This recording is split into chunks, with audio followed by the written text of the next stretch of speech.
தஞ்சை திருவையாறு தியாகராஜர் ஆராதனை விழாவில் பஞ்சரத்ன கீர்த்தனையை 100க்கும் மேற்பட்ட கலைஞர்கள் பாடி இசையஞ்சலி செலுத்தினர். தஞ்சை மாவட்டம் திருவையாறில் சங்கீத மும்மூர்த்திகளில் ஒருவரான தியாகராஜ சுவாமிகள் ராமபிரான் மீது கொண்ட பக்தியால் பல்வேறு கீர்த்தனைகளை பாடினார். இவரது கீர்த்தனைகள் சங்கீத உலகில் முக்கிய இடத்தை பிடிப்பதால் உலகெங்கிலும் உள்ள இசைக்கலைஞர்கள் தியாகராஜருக்கு ஆண்டுதோறும் ஆராதனை விழா நடத்தி வருகின்றனர். இந்த ஆண்டு ஆராதனை விழா கடந்த 6ஆம் தேதி துவங்கியது.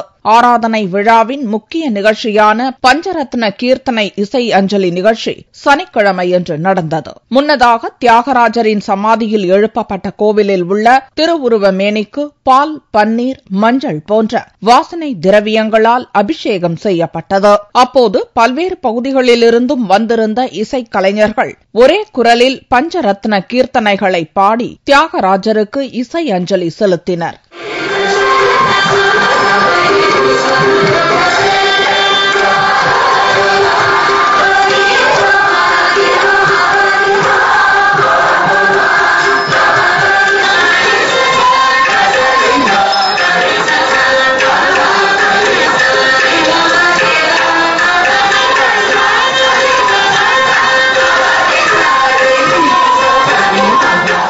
இந்த ஆராதனை விழாவில் பிரபல இசைக்கலைஞர்கள் சுதா ரகுநாதன், மகதி, சீர்காழி சிவ சிதம்பரம் உட்பட பலர் கலந்து கொண்டனர். எல்லா இசைக்கலைஞர்களுக்கும் சேர்ந்து பஞ்சரத்ன கீர்த்தனைகள் ஆலபிக்கிற ஒரு வழக்கம் இந்த தியாகராஜ ஆராதனை இன்னைக்கு எங்க அப்பாவோட சொந்த ஒரு திருவையாறு. அதனால வருஷா வருஷம் எல்லா இசைக்கலைஞர்களுக்கும் இந்த மார்கழி மாச கச்சேரிகள் வந்து எப்படி சென்னையில நாங்க ஆரம்பிக்கிறோமோ அது மாதிரி அதோட ஒரு முடிவு பெறது இந்த தியாகராஜ ஆராதனை விழாவோட தான் ரொம்ப சிறப்பா இந்த வருஷம் நடந்திருக்கு.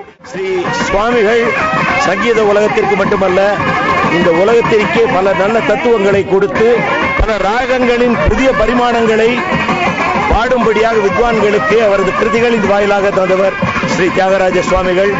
அவரது இந்த விழாவிலே பங்கேற்பதை பெரும் பாக்கியமாக கருதுகின்றேன். நூற்றுக்கணக்கான இசைக்கலைஞர்கள் நடத்திய இந்த இசை அஞ்சலி நிகழ்ச்சியை இசைப்பிரியர்கள் ஆர்வமுடன் கண்டு ரசித்தனர்.